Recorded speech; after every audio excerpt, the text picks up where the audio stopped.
Boa tarde, né? Todo mundo animado aí? Boa tarde. Animado? Então vamos começar? Nós estávamos falando no finalzinho do livro de Esdras lá, né? Quando Zorobabel, junto com Josué, ele vem para reconstruir o templo. É interessante que essa questão de voltar do exílio, eles encontram tudo bagunçado, né? Então nós vimos que nós temos 3 regressos do povo, né? O primeiro veio com Zorobabel, né? E ele veio especificamente para construir o templo. O segundo veio com Esdras. Esdras veio trazer recursos, né? E cuidar dessa questão espiritual a respeito da palavra ali. E depois veio Neemias, o outro governador, e ele veio para reconstruir os muros da cidade, né? Então as notícias iam chegando, eles estavam exilados e o coração deles eram tocados por Deus e Deus os enviava. E interessante, um aspecto que eu estava vendo sobre o rei Ciro, ele se tornou famosíssimo, né? Porque pelas conquistas que teve, mas uma das coisas que ele fazia, olha que os persas já foram dominados pelos medos, mas no governo de Ciro, ele consegue unificar os medos e os persas e se torna um dos mais poderosos governantes da terra. Os persas, eles tinham uma religião madeísta, né? Mas eles não impediam as pessoas que eram levadas para dentro da sua nação como exilado, como prisioneiro, a cultuar o seu Deus, a ter a sua crença, a prosperar, a trabalhar e adquirir riquezas, né? E por isso esse reino da Pérsia, ele cresceu muito, ele foi muito poderoso. Ele só cai no ano 331, quando Alexandre o Grande o destrói, né? Por mais que ele tenha enfraquecido depois com o filho de Ciro, mas esse reino continua ativo até a chegada de Alexandre o Grande. E aqui Zorobabel, nós vimos na aula passada que ele veio reconstruir o templo, e ele encontra alguns obstáculos nessa reconstrução do templo.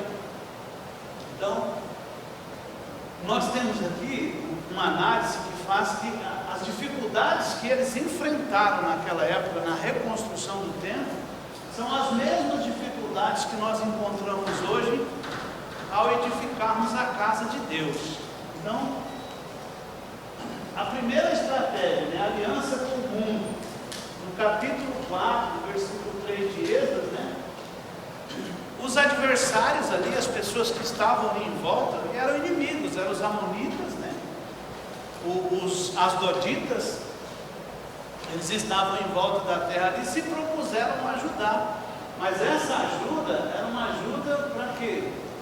Para tentar minar aquele povo, para fazer com que eles não reconstruíssem aquilo que era deles, né? O que isso mostra para nós, quando nós analisamos do ponto de vista da edificação da casa de Deus, né?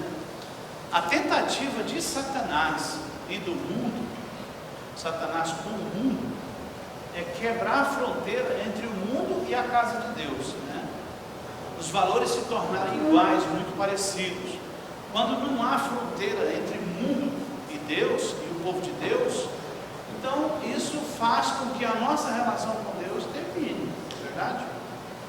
Por quê? Porque aquele que se constitui amigo do mundo, ou aquele que tem alianças com o mundo, ele vai se tornar automaticamente inimigo de Deus, como a palavra diz. Então, essa tentativa de ajudar era uma tentativa de quebrar essas barreiras, né? E ali valores eram trocados, né? Os valores do mundo iam se tornando normais dentro da casa de Deus, e assim eles conseguiriam enfraquecer a relação desse povo com Deus. A outra tática do adversário era produzir desânimo.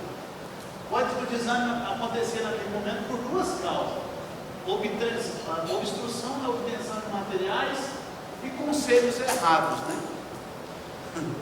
Então, os conselhos errados é uma forma de desanimar qualquer pessoa. E como que eles venciam isso, né? Os profetas estavam ali, né, cheios da palavra de Deus, e esses profetas foram fundamentais para que, quando o povo desanimava, Eles vinham com a palavra de Deus, ministravam essa palavra de Deus.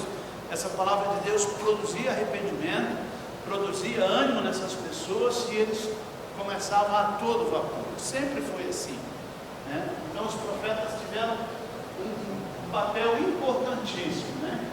Então aqui diz que o desânimo só pode ser vencido por uma ação de Deus em nossas vidas, uma palavra vivificadora. Essa palavra veio por meio dos profetas Ageu e Zacarias, né? Que é no capítulo 6, versículo 14.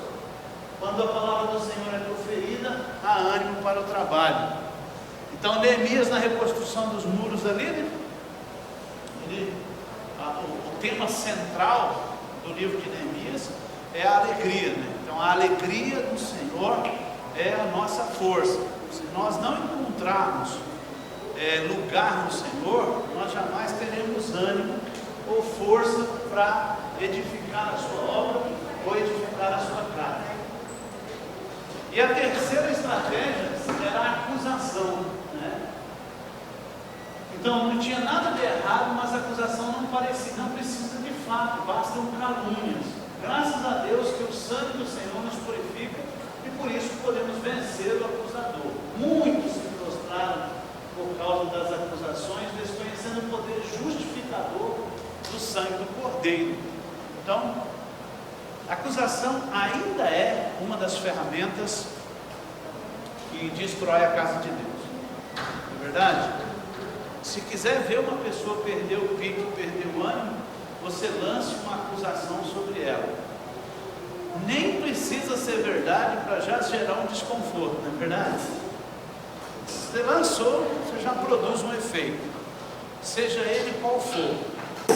Então, quando nós analisamos do ponto de vista político no Brasil, nós vemos que o que está acontecendo é isso aqui, né? Não precisa ser verdade. Se a gente joga aí na grande mídia, a gente já produz um efeito, não é isso?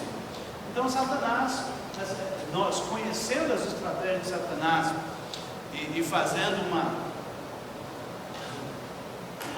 observação mais, a gente vê que as estratégias que estão sendo usadas hoje parecidíssimas com isso, né? Então, depois de 15 anos de interrupção, a obra foi finalmente encerrada em 516 a.C., exatamente 70 anos depois da destruição do primeiro templo.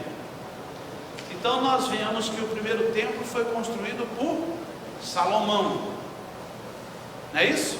O segundo templo foi construído por quem? Zorobabel. Então Zorobabel e Josué vêm justamente, isso foi a matéria da outra aula. E o terceiro templo foi construído por quem? Pelo rei Herodes. Então, a história desse povo teve 3 templos, né? Mas a grandiosidade mesmo era o primeiro, né? O primeiro vem da planta original, que Deus deu ao coração de Davi, né?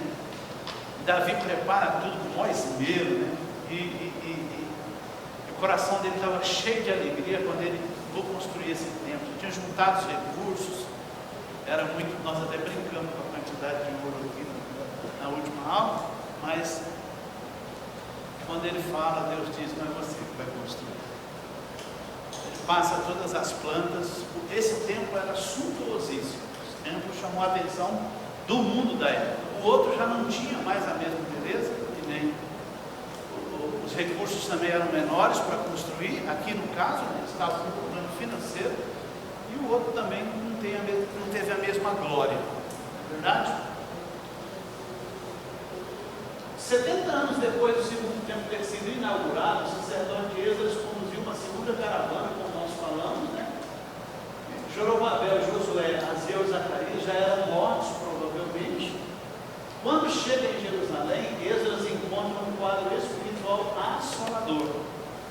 O povo, os sacerdotes e os príncipes haviam se misturado pelo casamento com os povos vizinhos idólatras. Esses mesmos povos que os influenciaram a idolatria e foram a causa do cativeiro.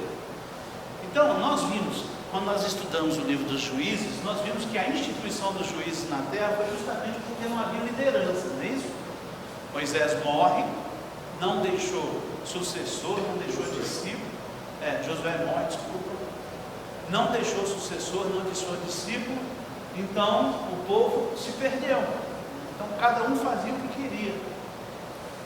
Então Deus levantou juízes, alguns guerreiros, outros juízes eram simplesmente juízes civis, que iam simplesmente gerir alguns conflitos da vida do povo, né? Foi necessário juízes ali. Nós vemos aqui, que os líderes morreram na terra. Então quando Esdras chega, o negócio estava feio de novo, né? Eles já tinham perdido a admiração por Deus, né? E diz que os filhos deles já não falavam, alguns dos filhos deles já falavam a língua dos asdoditas. As mulheres Estava todo mundo misturado, mas não era o povo não, diz que eram os sacerdotes. Até os sacerdotes haviam se corrompido. Então quando o livro chega, Esdras chega com o livro, e esse livro é lido, diz que o arrependimento brota e com lágrimas, né? Diz que houve uma comoção no meio do povo. Então muitos dos casamentos foram desfeitos, né? As pessoas se arrependiam, muitos deixaram suas esposas, né, para esposas estrangeiras, simplesmente por causa da palavra de Deus. Porque eles haviam se misturado, eles haviam quebrado que regra? Aquela lá, mandarás tuas filhas aos filhos desse povo. Olha, quando vocês chegarem lá na terra de Canaã, vocês vão encontrar um povo que é idólatra e tudo, então vocês não vão misturar, não vai dar suas filhas aos filhos deles e meus filhos deles. Eles tinham quebrado essa recomendação de Deus. Então Esdras vem fazer esse trabalho. Recapitulando, Zorobabel e Josué vêm reconstruir o templo, estava tudo destruído. Nós vemos que foram levados para o cativeiro, né, os principais lá, os mais inteligentes, os mais sábios, a melhor mão de obra, né? Todos esses úteis foram levados para o exílio. Então ficou na terra ali os velhos, os que não prestavam para o trabalho, aqueles que... Então você imagina como ficou ali. Ficou sem liderança e com esse povo que não tinha muita... não eram muito empreendedores, né? Então aquilo que era bom, todos eles levaram. Então Zorobabel vem reconstruir o templo que havia sido destruído. Ele reconstruiu o templo. Depois vem Esdras, porque os recursos estavam escassos. E o caso de Esdras é interessante, porque quando ele vem, nós vamos ver hoje, que o rei da Pérsia dá cartas para ele, para que ele pudesse passar em cada província, né? E ele tinha liberdade, cada uma daquelas províncias ia ajudar ele com recursos, para ele trazer para o templo, de acordo com a vontade daquele pessoal. Então era muito recurso que eles traziam.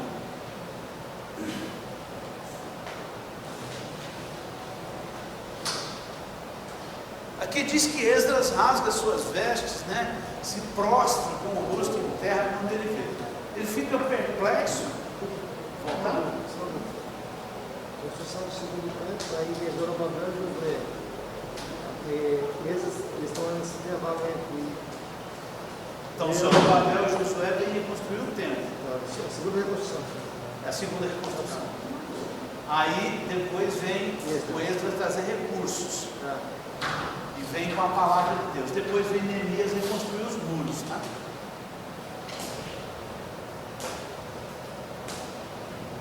O ministério do Esdras foi um marco importante para a história de Israel, pois marcou a transição entre a palavra falada pelos profetas para a palavra escrita das escrituras sagradas. Então agora nós vamos ver alguns aspectos importantes sobre o Esdras.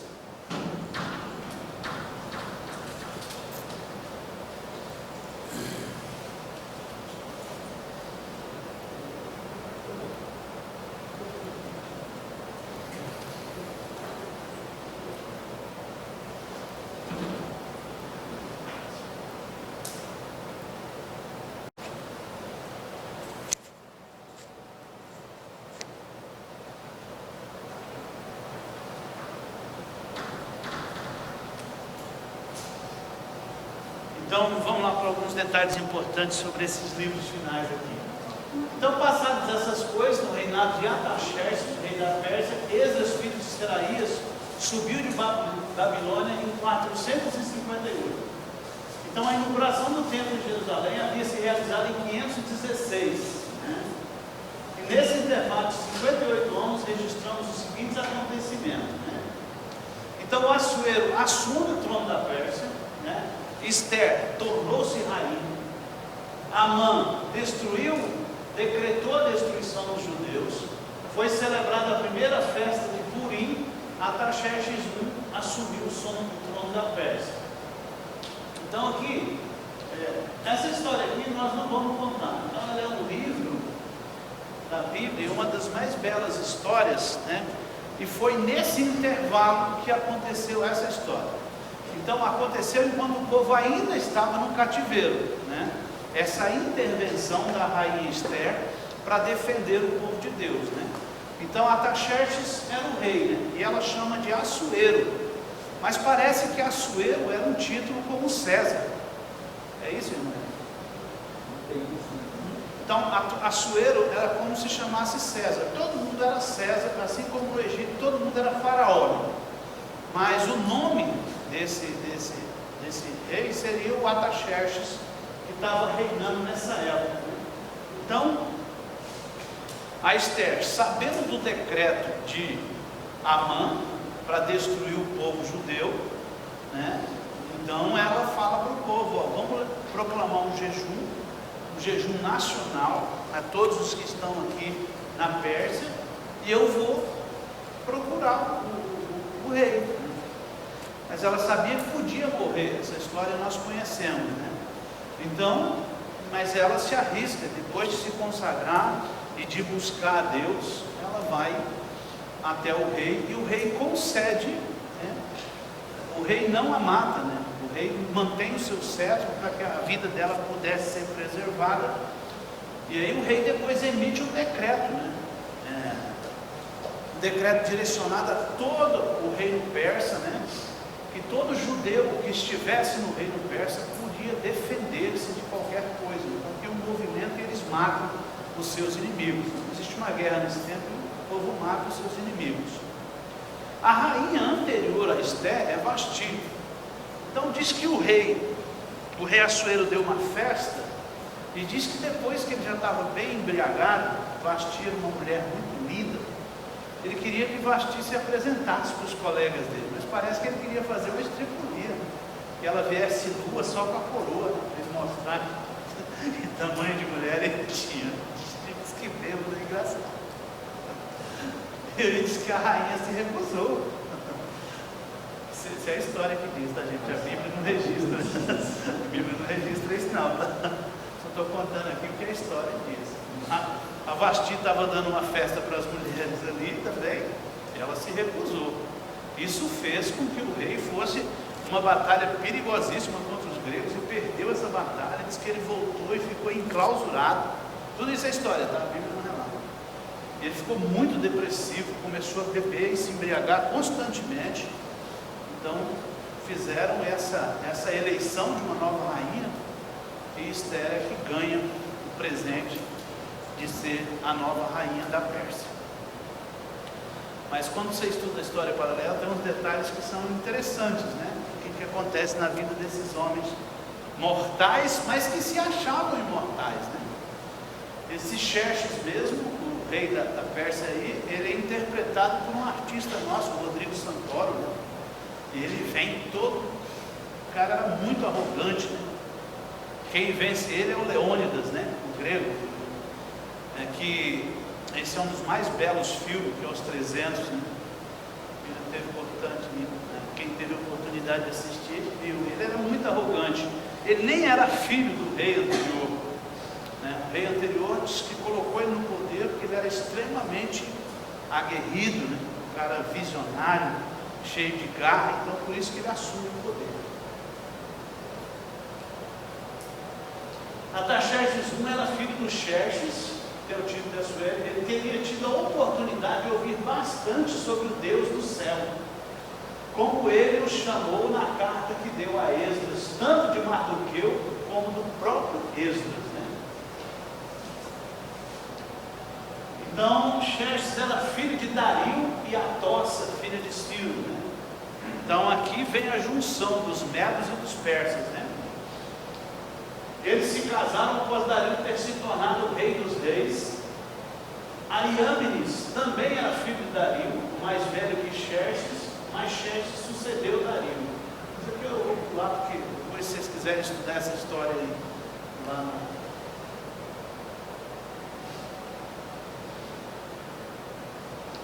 Então, essa parte aqui é importante, um pouquinho vermelho. Quando começou o reinado de Artaxerxes, os feitos históricos, a restauração da cidade de Jerusalém em 457.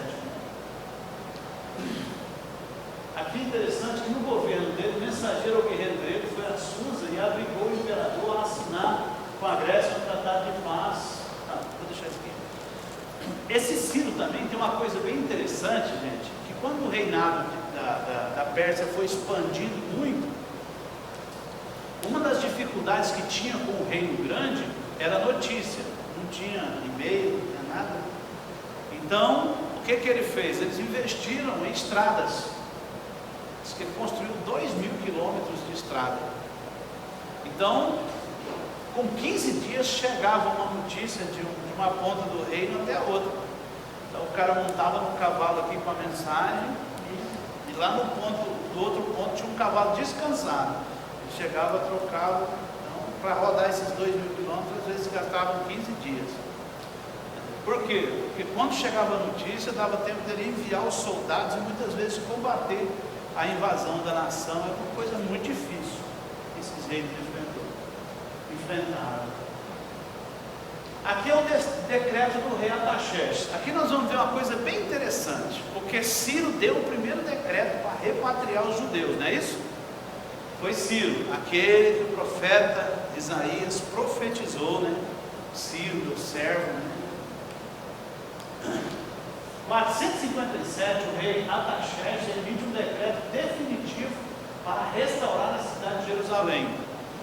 E aqui, desde a sua destruição no ano de 537, outros 2 reis persas já haviam emitido outros 2 decretos. Ciro foi o primeiro e Darius o 519. Então, 538 aqui, Ciro reinou 537, Darius deu 519. Porém, somente o terceiro decreto, dado por Artaxerxes, teve força suficiente para restaurar toda a cidade. Então, vê como é difícil essa questão política, né? Política. Esse povo estava dentro lá, eles tinham seus representantes, né? Mas para chegar no rei, precisava dessa questão política, os meios pelo qual se chegava nesse rei. Então, o primeiro decreto, Dario dá o decreto, existe uma ordem para repatriar esse povo. Depois, Ciro dá, depois Dario dá outro decreto, né? Mas esse decreto, quem faz cumprir é o próprio Artaxerxes aqui, que envia Zorobabel. Eu coloquei essa foto aqui porque esse era o modelo dos documentos. Ele era impresso na argila mole, né? E depois se secava isso, queimava e era um contrato, um documento, né? Se tem muitos, né? Os mais antigos, acho que é a coluna lá do Hammurabi, né? Uma das legislações mais antigas, tem lá um pedaço de argila com uma inscrição ainda.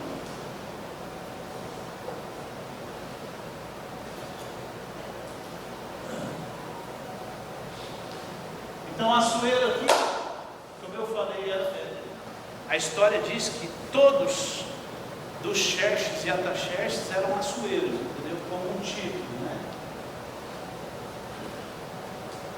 O pai de Dario, Medo, mencionado em Daniel 9:1, atualmente não é possível fazer uma identificação conclusiva desse Assuero com alguma pessoa da história secular. O Assuero de Esdras, no início de cujo reinado foi redigida uma acusação contra os judeus da parte dos inimigos dele, talvez fosse Cambises.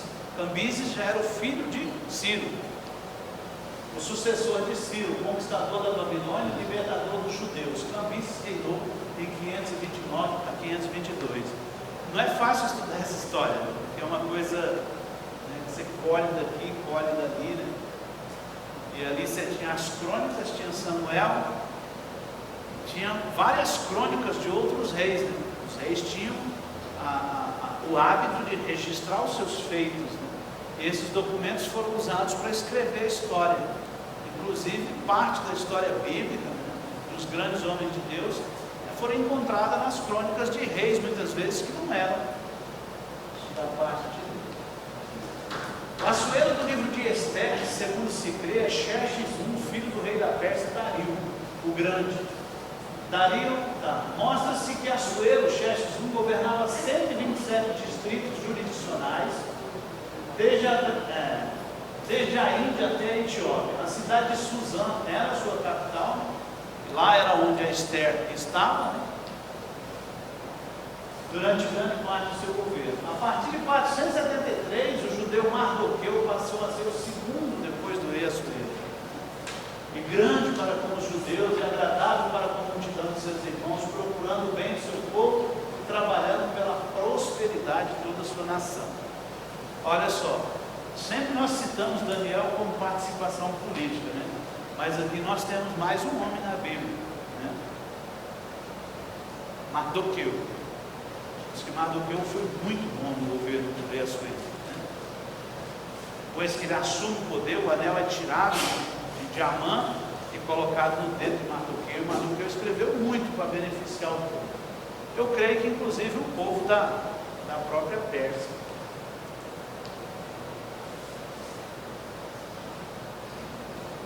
A sua influência foi grande, especialmente na sede do governo persa em Suzã, pois as obras de seu poder, de seu valor e a declaração da grandeza de Mardoqueu, a quem o rei engrandeceu, foram escritos nos livros das crônicas do rei da Média e da Pérsia. Não existe, ao que se saiba, qualquer informação a respeito da sua morte, mas é bem provável que teria acontecido ao redor do tempo em que Xerxes I assumiu o trono. Então ele desaparece mais ou menos nesse tempo. Então,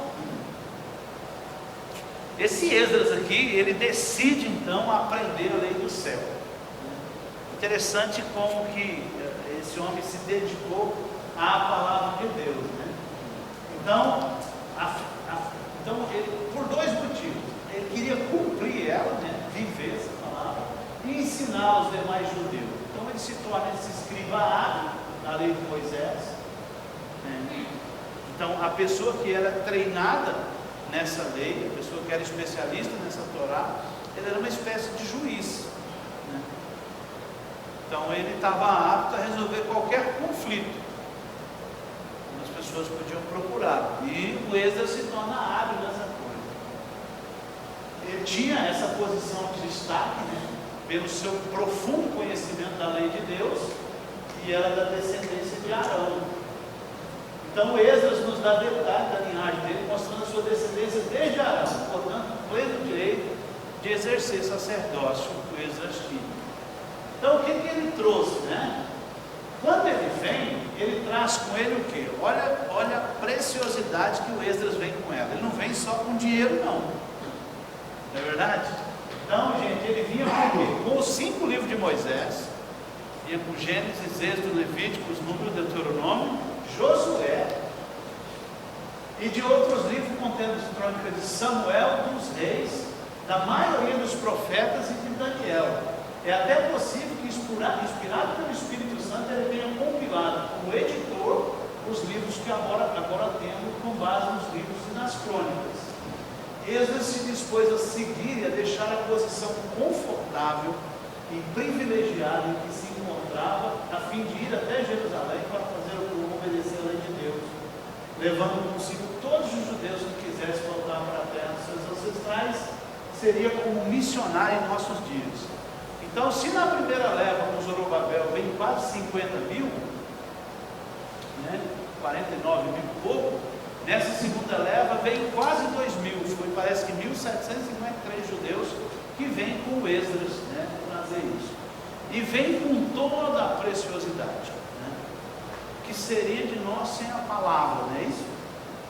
Olha como Deus levanta homens para guardar, para cuidar, para zelar de tudo isso, né, para que não se percam os valores, os nossos valores. A importância de Esdras fez com que Artaxerxes I lhe desse tudo quanto lhe pedira quando saiu da sua viagem da Babilônia até Jerusalém. Ele liderava um grupo de quase 2.000 judeus.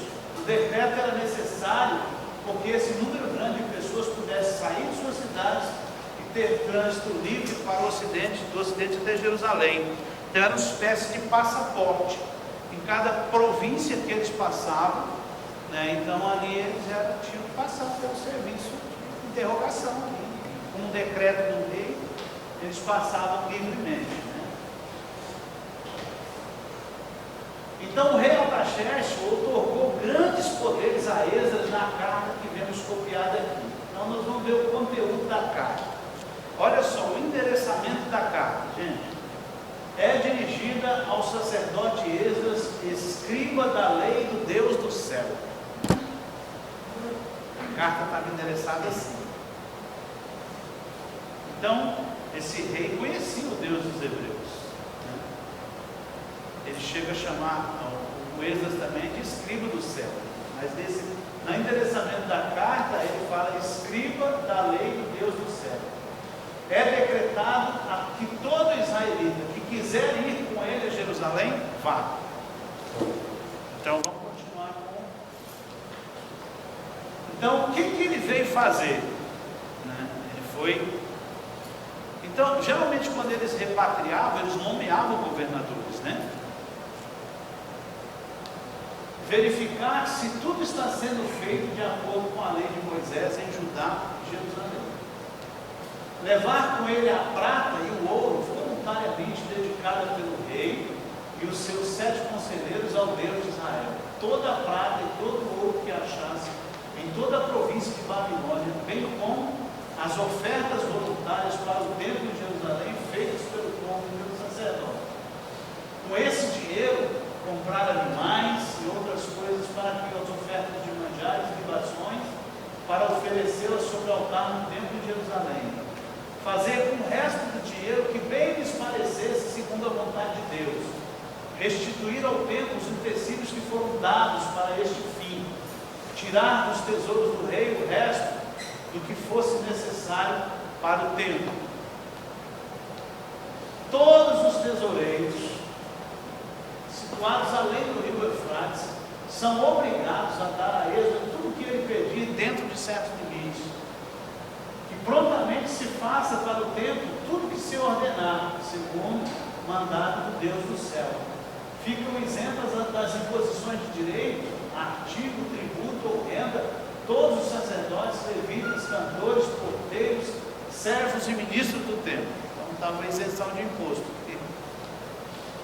Esdras deverá estabelecer um sistema judiciário sobre todo o povo que está além do rio Eufrates, fazendo saber as leis de Deus aos que não a sabem. Todo aquele que não observar a lei cumprirá a pena dela determinada, seja morte, castigo, multa ou prisão.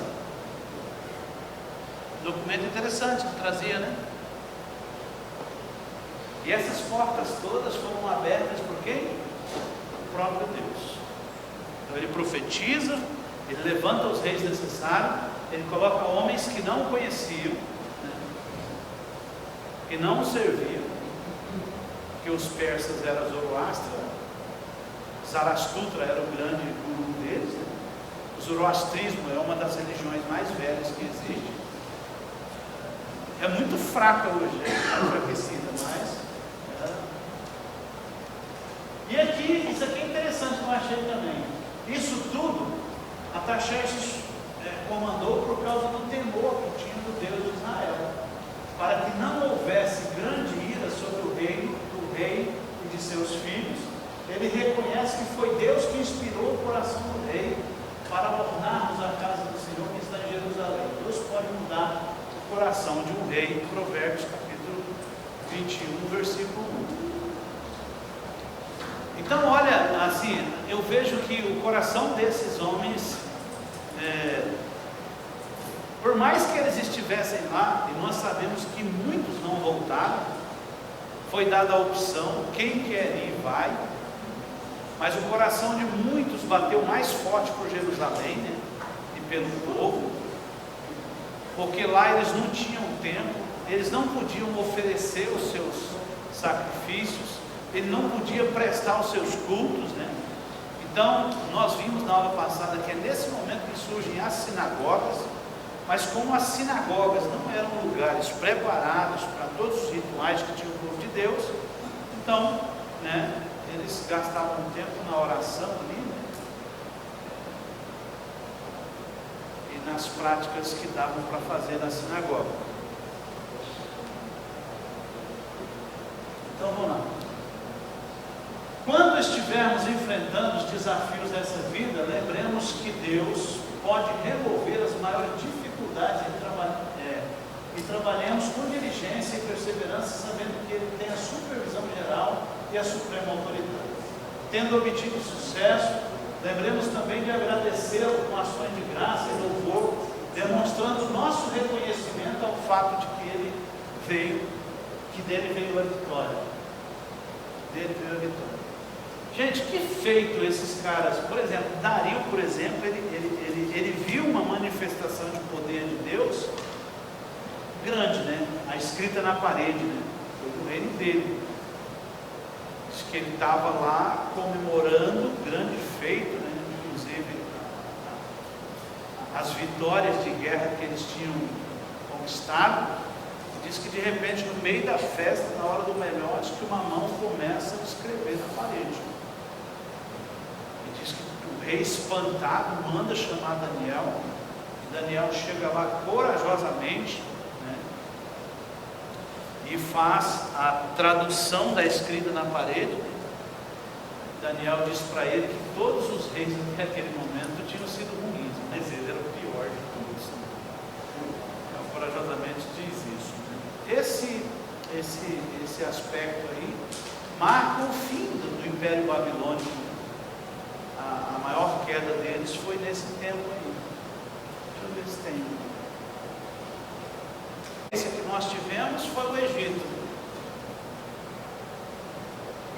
O Egito declina quando? Depois das 10 pragas, não é isso?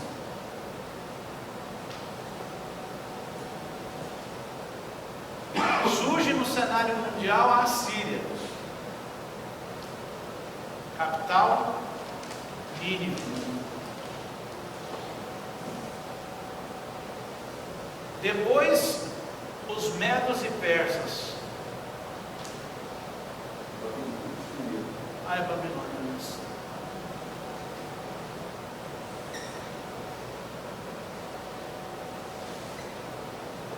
É Nabucodonosor que destrói aqui, ó. E a Síria, ela... E os medos... Deixa eu pegar a palavra. Tendo bagunça.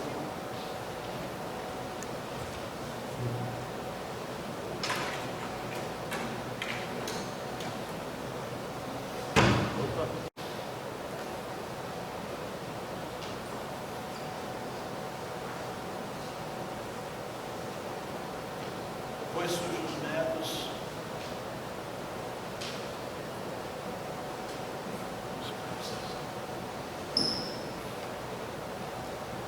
Ó, a crueldade com que a Assíria agia, né, fez ela se tornar a nação mais poderosa da terra, inclusive com Ciro o Grande.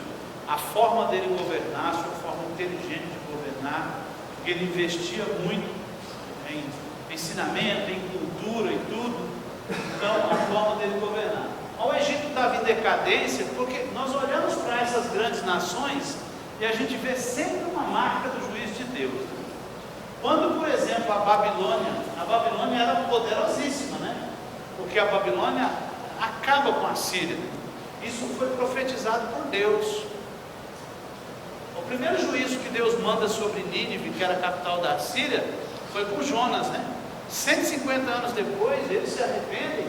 150 anos depois, eles voltam a fazer as mesmas coisas. O profeta profetiza que a Babilônia tomaria a Síria. Então a Síria é destruída, essa cidade é aniquilada pela Babilônia. Mas aqui surgem os medos e os persas, né? E os medos e os persas é que assumem esse poder na Babilônia e ficam no poder até Alexandre o Grande. Então, aqui, a Síria também teve uma lição importante com o povo de Deus. Quando eles tentam invadir Jerusalém, né, nós contamos na aula passada, que ele afronta o rei busca o Senhor, chama Isaías profetiza a destruição deles. Quando o rei acorda no outro dia, tinha 185 mil soldados deitados no chão. A Síria levou também esse tombo. A Babilônia passou pelo que com Daniel? A cova dos leões, né? Foi um tapa na cara deles em relação ao poder de Deus. O que mais? Os homens na fornalha, Shadraque, Mesaque e Abdenego, a escrita na parede, né? Tudo eram manifestações de Deus. Então, por isso que nós vemos esse rei. A loucura de Nabucodonosor, que comeu grama por 7 anos, como animal lá no campo. Então, todas essas nações viram o poder de Deus, né? Se manifestam visivelmente. E é por isso que nós vemos todas essas considerações dos reis aqui da Pérsia, né? Eles tinham, por exemplo, você vê Artaxerxes mandando essa carta por Esdras aqui, é porque ele conhecia o Deus do céu, né? E ele sabia dos seus feitos, porque eles eram descendentes um do outro, né? Muitos deles se misturaram, muitos desses reinos. Por isso que eles tinham esse conhecimento acerca do Deus do céu. As 10 pragas do Egito, né, o declínio, a batalha que pôs fim ao Egito definitivamente foi em Carquemes, né, que foi o filho do Ciro, o grande Cambises, que conduziu o feito que derrotou eles. Então, se nós... não existe ninguém, eu acho, que teve uma experiência com Deus. Se teve uma experiência com Deus, teve sua vida transformada. Então, todas as vezes que a gente olha para trás, né, Deus está sempre fazendo algo mais na nossa vida, né? Se olhar para a nossa vida hoje, por mais que tenha luta hoje, mas ela está melhor do que ontem, porque o Senhor trabalhou o ano inteiro nas nossas vidas, muitas vezes nos dando experiências concretas do poder dele, da mão de poder dele, da segurança que é estar nele. Nós, muitas vezes, não olhamos para a história para ver como que Deus é o grande pedagogo que está por trás de todas as ações que acontecem na história. Nada acontece por acaso, nada é obra do acaso, né? Tudo tem um grande escritor por trás. Esdras louvou a Deus por tudo que Deus havia feito para que ele, através dele, durante toda a sua vida, Esdras tinha honrado Deus e aprove a Deus honrá-lo agora. Esdras poderia ter assumido que as suas próprias qualidades e grandeza tinham conquistado a estima e a confiança do rei e dos seus 7 conselheiros, mas ele deu a glória a Deus. Também nós devemos agradecer a Deus por nosso sucesso e não pensar que é devido aos méritos pessoais, né? Em qualquer posição de destaque. Então, Esdras tinha qualidades como escriba para trabalhar em qualquer governo, para ser um articulador político, para ser conselheiro do rei, já que tinha tanta sabedoria, né? Como ele era uma pessoa que manejava e cumpria a palavra de Deus. A palavra de Deus é uma coisa que ardia no coração de Esdras, né? E nós sabemos disso por quê? Porque quando ele chega e vê as pessoas fazendo aquilo que era desagradável ao Senhor, ele fica arrasado, o coração dele entra em choque, não concorda com aquela cena. Então, gente, olha só. Então,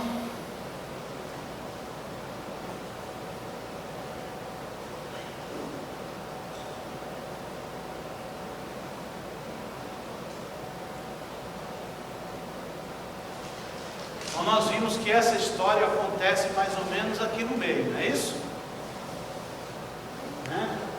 Aqui o livro de Esdras fala sobre essa reconstrução do templo. Essa história de amor de Esther está no meio desses 2 homens aqui.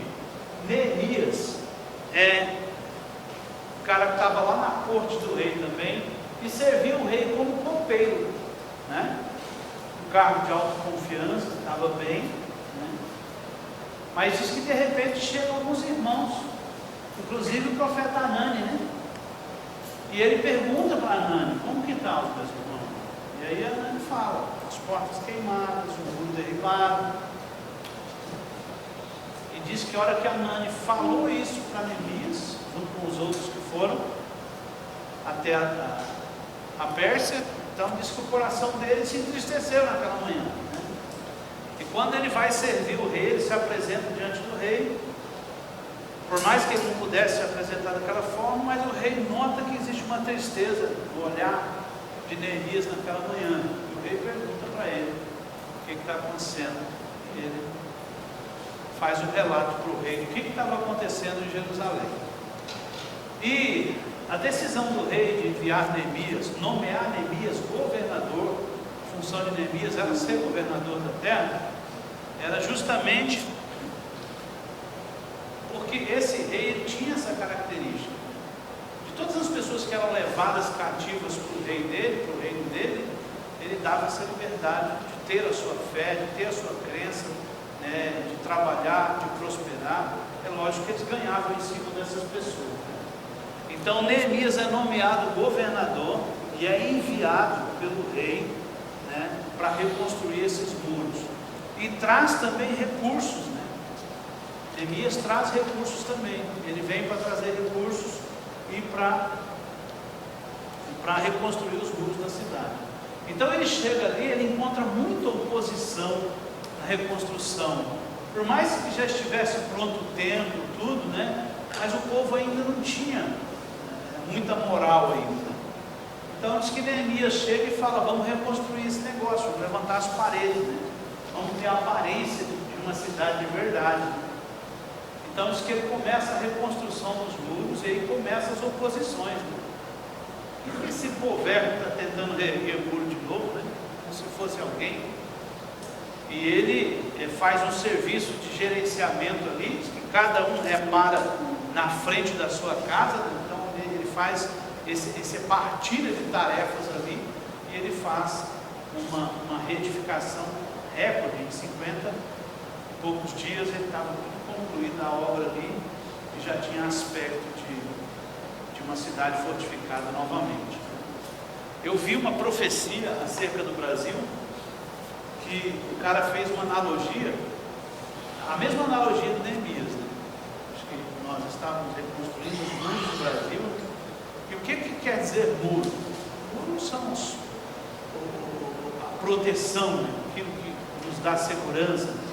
Então, segundo o profeta, quando o Brasil fosse um lugar que as pessoas tivessem segurança, que as pessoas pudessem investir aqui, muitas pessoas viriam de outra nação para fazer morada no Brasil. O Brasil seria um celeiro para o mundo. Essa era a razão da profecia. Mas enquanto Neemias não reconstruiu esses muros lá na cidade, né, esse povo ficava meio perdido diante de tudo isso. Eles não tinham as pessoas não tinham muito respeito por eles. Tanto é que se levanta 3, né? Sanbalate,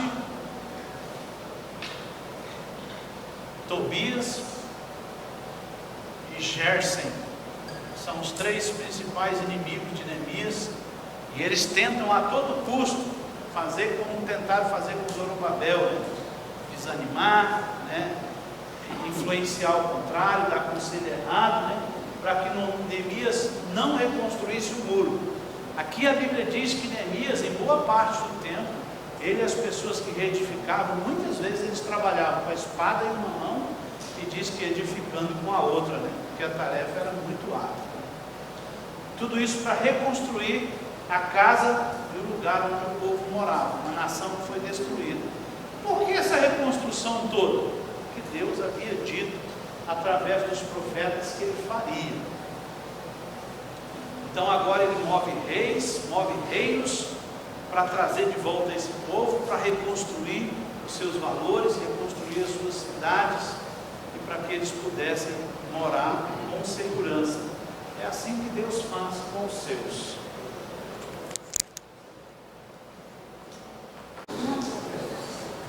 Bora lá? Então vamos ver se aprenderam. Vamos ver se aprenderam. Então olha só. Quando eles chegam na planície de Moabe, eles ficaram acampados, né? E para cruzar, para chegar na terra prometida, tinha que atravessar um rio, né? Chamado Rio Jordão. É isso? Então o que eles fizeram? sacerdote pegou a arca, colocou nas costas, né, e marchou. Quando o sacerdote colocou o pé na água, as águas do Rio Jordão abriram. E eles pararam onde? No meio do leito do rio. Não é isso? Então aqui houve uma ordem interessante, que era tirar 12 pedras do leito do rio, fazer um memorial fora do rio, e pegar 12 pedras de fora e fazer um memorial no leito do rio. Lembram disso? Lembra não? Então vamos lá, vê se ficou alguma coisa. Então o que significa as 12 pedras que foram tiradas do leito do rio e as que foram colocadas no leito do rio? As 12 tribos. As 12 tribos. 12 tribos, uma resposta. Ah, Marcelo, não lembra? Eu lembrava, não lembro da outra. Pode falar? Já ninguém quer tentar? Isso é um princípio. Todas as vezes que nós estudamos o Velho Testamento, tudo que existe no Velho Testamento aponta para quem? Para Cristo. Então nós fomos inseridos em quem? As pedras que foram tiradas de fora e colocadas no leito. É uma analogia, gente. 12 pedras foram postas no leito do Jordão, no lugar onde a arca parara, e 12 pedras foram tiradas do Jordão e levadas para a terra prometida. Pela fé, somos incluídos em Cristo, de maneira que fomos sepultados com Ele pelo batismo. Mas, com as pedras levadas à terra, somos ressurgidos com Ele, para que andemos em nova vida na semelhança de sua ressurreição. Se a gente estivesse participando da gincana, nós teríamos perdido, né? Simples ou não? Uma analogia? Simples. Então, quando nós colocamos as pedras no leito do rio, somos nós sendo incluídos em Cristo. As pedras que foram tiradas para fora do rio, levadas, né? Elas significam nós também, que fomos O batismo. Nós fomos sepultados, nós também ressurgimos com Cristo para uma nova vida. Então, é um princípio bem simples, né?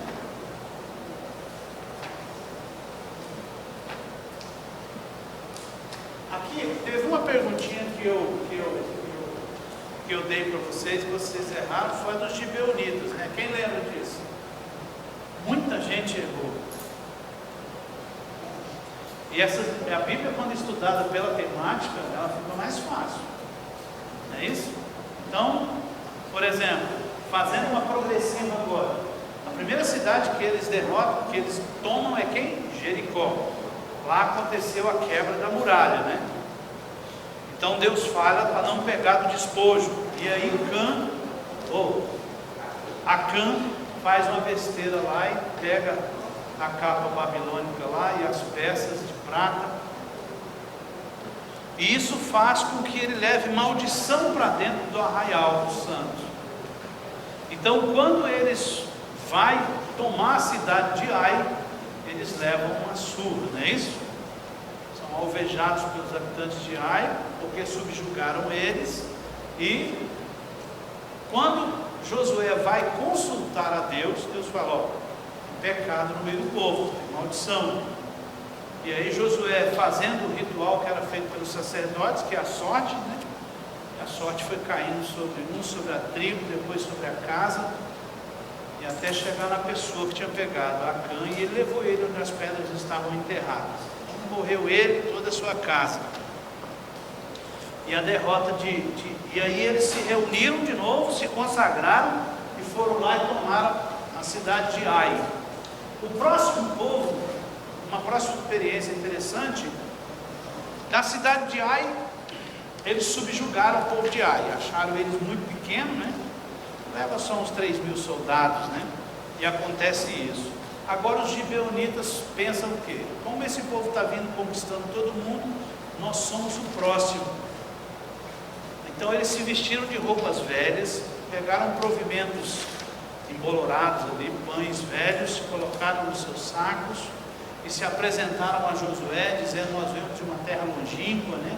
Estamos passando dificuldade. E Josué ali, sem consultar a Deus, o coração dele é movido por aquela aparência, ele faz uma aliança com os gibeonitas. E isso a gente vê depois, o prejuízo que trouxe, né, para eles depois, né, essa aliança com os gibeonitas. Eles tiveram que lutar contra 5 reinos depois, porque tinha feito uma aliança com os gibeonitas. Os gibeonitas caçam uma briga e eles têm que lutar.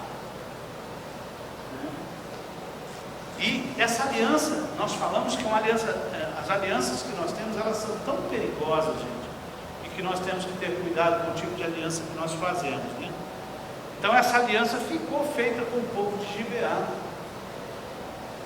E quando Saul assume o governo, ele mata os gibeonitas.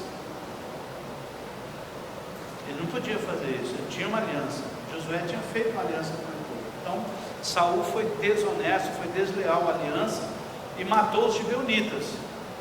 Então diz que no reinado de Davi houve um tempo que teve 3 anos de fome. E aí Davi, preocupado com aquela fome, ele diz assim: por que essa fome, Senhor? O Senhor disse: ó, Saul matou os gibeonitas.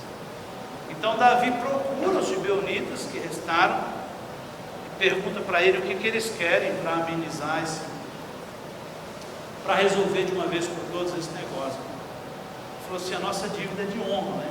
Então nós queremos 7 homens da casa de Saul para que nós possamos enforcar. E aí Davi diz que poupa só Jonatas, que era um amigo dele, e Mefibosete, né? E entrega. Não, Jonatas já era morto. Poupa Mefibosete, que era o filho, entrega 7 homens da casa de Saul para que os gibeonitas matassem por causa dessa dívida. Então Deus não tem problema nenhum com que você faz aliança, mas toda aliança que você faz, você é responsável por ela, pelos prejuízos ou lucros que essa aliança te proporcionar.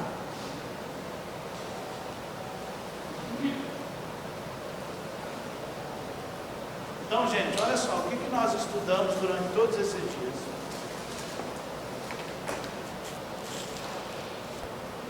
Muita coisa, não? Muito? Resumido demais, né?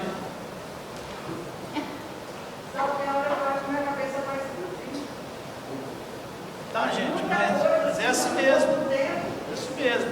Ou ficar sábio, né? A aula é para motivar. Qualquer conhecimento. Ou ficar sábio, caramba. Meu sonho é cair no filho, meu sonho. Josué.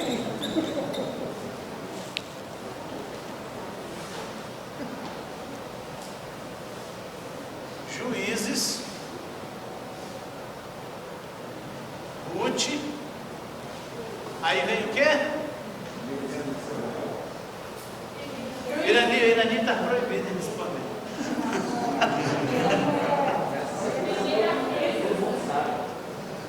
Olha lá, Yasmin. Oh, Samuel. Yasmin, para coroar agora essa resposta, né? Por que existe separado em 2 livros, primeiro e segundo? É porque um é só da história do Samuel e o outro já é um Saul. Quem lembra? O Caim é pior. Vai lá, Caim. Porque Samuel se escreveu em um só, mas traduziram do grego, como o grego é muito grande, colocaram dividido em 2. Grande garoto. Por isso que eu dei 10 para ele. Viu? Então, como o idioma, como quando traduziram do hebraico para o grego era uma língua que ocupava mais espaço, aí dividiram o livro em 2 volumes, mas é um livro só. Então, 1º e 2º Samuel são volumes só. Depois vem o quê? Vocês estão olhando na Bíblia não, né? Então, Reis do mesmo jeito. Depois, Crônicas. Depois,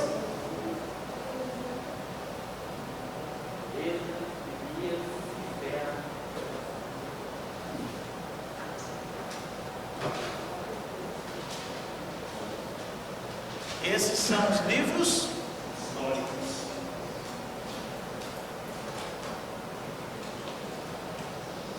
Antes nós passamos por Gênesis,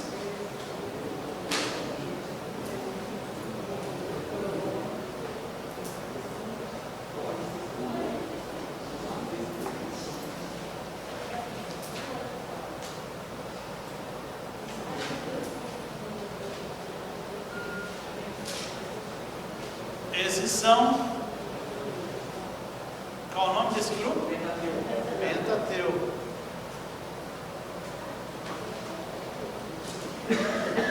Agora vamos ver os estudiosos da Bíblia. O livro que vem para frente aqui é? O próximo livro depois de Esther é? Jó. Jó faz parte de que conjunto de livros? Poéticos. Essa é uma construção da Bíblia. Então, gente, nós vimos tudo isso aqui, ó. Tudo isso aqui. Os últimos nós resumimos, porque a história é muito junta e truncada ali, né?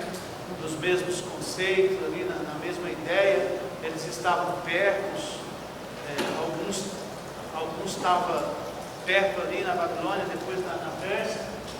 E nós fomos até o repatriamento, a construção do templo, a reedificação do sacerdócio, a reconstrução dos muros, né? Então agora eles estavam prontos a viver novamente diante de Deus, fazendo aquilo que era reto diante de Deus.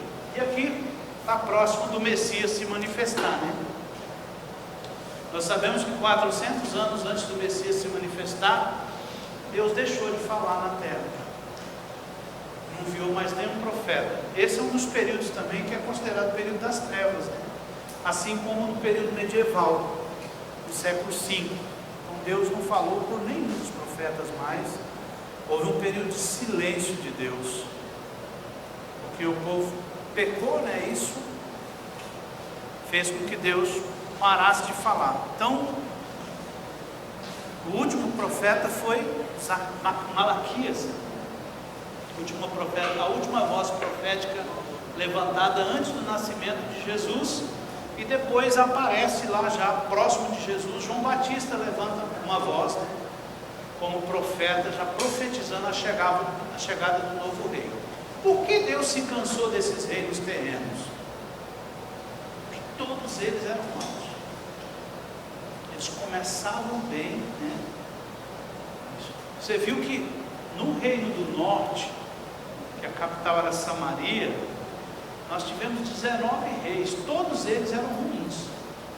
No reino do sul, que era Judá, nós tivemos reis bons, né? 8 dos reis, dos 20 que tiveram, nós tivemos 12 reis ruins, mas nós tivemos reis como Ezequias, como Josias, que eram homens que tinham, ainda restava no coração, a aliança com Davi. E essa aliança com Davi é a grande aliança inspiradora desse povo. Davi até hoje inspira Israel.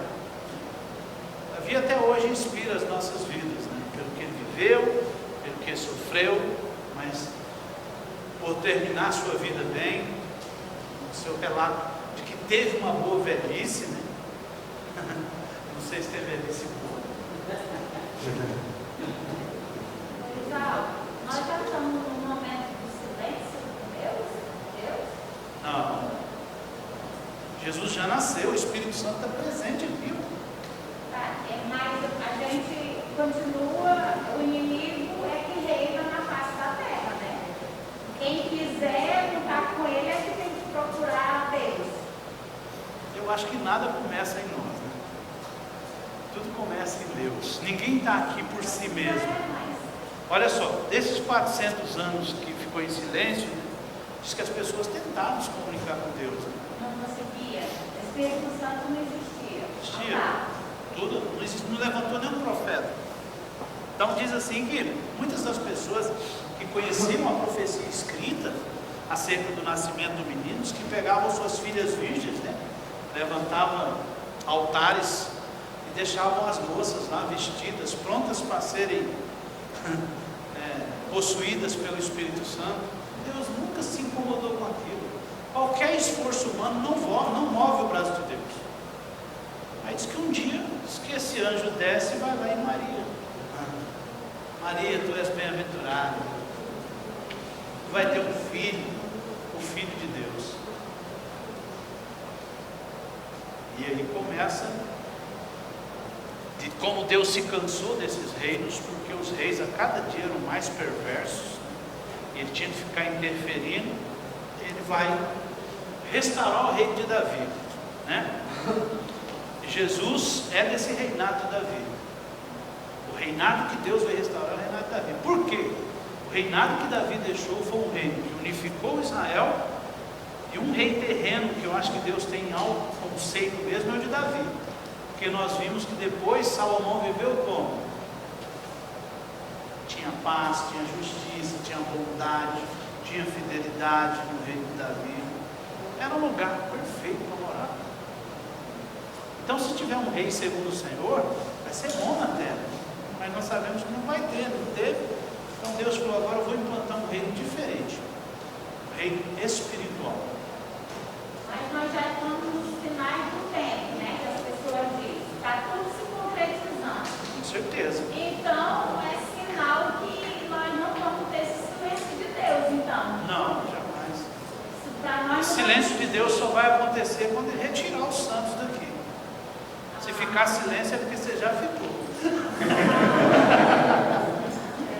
Eu estava falando com uma amiga minha isso, porque eu acho que eu não vou ver mais a conversão dos meus netos, nem meus netos se concretizarem já como gente, né? Meu Deus, essa geração toda vai acabar, vai ser a outra geração que vai vir e que eu tenho muito medo. Acho que não vai ter mais nada, não vai existir mais nada, porque está cada dia pior.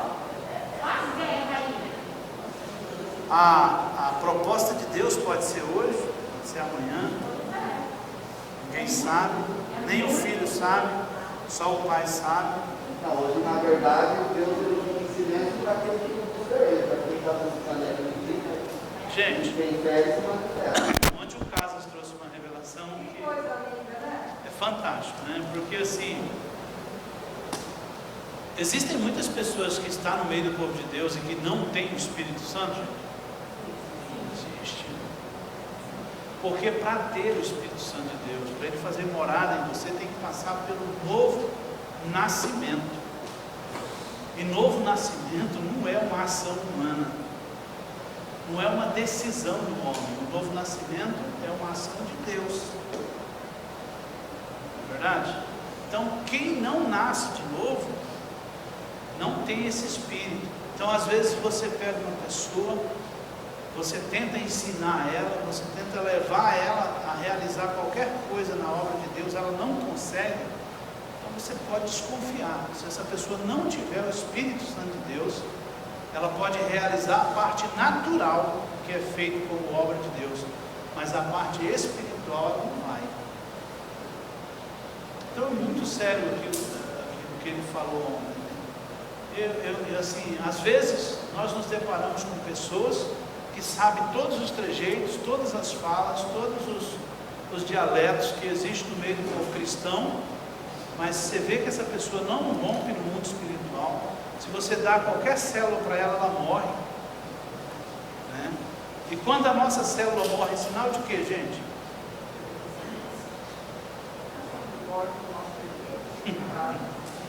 Existe morte na gente. E o que fazer? Procurar o autor da vida. Procurar o autor da vida. Então, assim, sem novo nascimento não há. Então, Jesus vem e disse assim, ó, para ter o meu DNA, para ser rei e sacerdote, como nós vimos, né? Para que você seja, para que você entre nesse reino de reis sobre reis, só tem um caminho, é nascer de novo. Quando Jesus fala isso com Nicodemos, ele não entende. E muitas pessoas não entendem. E por que não entende? Porque não nasceu de novo. Porque não nasceu de novo, essas coisas podem até ser levadas ao coração. E Paulo usa uma palavra que as pessoas às vezes foram iluminadas, foi trazido luz ao entendimento dela. Mas será que houve um novo nascimento? Não é verdade? O Espírito Santo de Deus fala, testemunha, testifica das coisas do alto em mim, né? E às vezes pode a pessoa ficar 20 anos dentro da casa, a casa física de Deus, e não ter nascido no reino do Espírito. Então essa pessoa não vai ter revelações da palavra de Deus, ela vai viver da revelação dos outros, né? Ela vai viver da bênção dos outros, porque sempre que ela tiver uma necessidade, ela vai ter que procurar alguém para que a abençoe, e vai ter bênção, né? Ter bênção. A casa de Deus é uma casa onde todos comem, mas ela não vai ter isso. Isso é muito perigoso. E ele traz a responsabilidade sobre os líderes, né? Colocando as 10 virgens, que também foi uma coisa que chama a nossa atenção como líder, porque às vezes nós cuidamos de grupo, mas não cuidamos de pessoas, né? Nós temos 10 pessoas com a gente, sabe que 9 delas não têm experiência com Deus, e nós não nos debruçamos e gastamos tempo sobre essa pessoa. Essa pessoa pode ser nécia, louca, né, insensata, como a Bíblia diz, né? E por quê? Por que nós somos loucos, insensatos, honestos? Porque não ouvimos a revelação, a voz de Deus, a voz interior do Espírito Santo de Deus que vem morar em nós. Isso é muito perigoso. Mas quando Deus traz essas revelações, é porque Ele quer mudar a nossa estratégia, como nós devemos trabalhar. Os 5 minutinhos são um aspecto é muito chamativo. É o único livro que não traz a palavra deles, né? Mas que Deus está vendo. Eles tiveram a liberdade, dentro de uma nação estrangeira, de puxar a sua espada e matar os seus inimigos. Que o rei falou: ó, em todas as províncias agora, qualquer judeu que se sentir ameaçado pode tirar a sua espada e matar. Porque numa nação estrangeira você tem que ficar quieto, né? Pensa, aquele povo no Afeganistão como está sofrendo lá debaixo de um regime ditatorial. De repente você recebe uma voz dessa aí dizendo: ó, pode pegar a sua arma e defender-se. É um decreto que muda tudo, né? Porque nessas nações o estrangeiro matar uma pessoa da nação era perigoso. Exato. E a impressão minha é a pessoa que deu que enfrentasse o inimigo, né? Ele tinha direito dos bens dele também, né? Como é que é? Os bens, ele inclui os bens também da pessoa. Por exemplo, no caso do secreto do rei, sou judeu, você não é judeu, você é inimigo. Se eu me defender, se eu matasse você, eu tenho direito de ter todos eles, né? Ou não? Não estou te ouvindo direito, cada mais. Ó, se eu sou judeu, lá, no secreto, se você tentasse me matar e eu te matasse, eu tenho direito de ter os teus bens. Procede? Procede? Procede? Procede isso? Procede isso. O povo de Deus também não podia escravizar, de acordo com a lei de Deus. Então nós vimos muitas vezes. Eu digo assim, cima desse decreto que o rei Assuero fez, porque ele tinha feito um decreto antes, sabe? Que Amã fez. O decreto de Amã era para matar o povo judeu. Mas ele fez o segundo decreto, os judeus se defenderem. Mas a pergunta é, nessa defesa, havendo a morte, o judeu tinha o direito de ficar com os bens? Não tem relato. Não tem relato. Se o judeu se matasse o persa, ele podia ficar com os bens. Não tem relato. É só a suposição, Mas há um comentário, não é? Mas isso, existe um comentário, né? Não sei se o decreto abrangeu isso.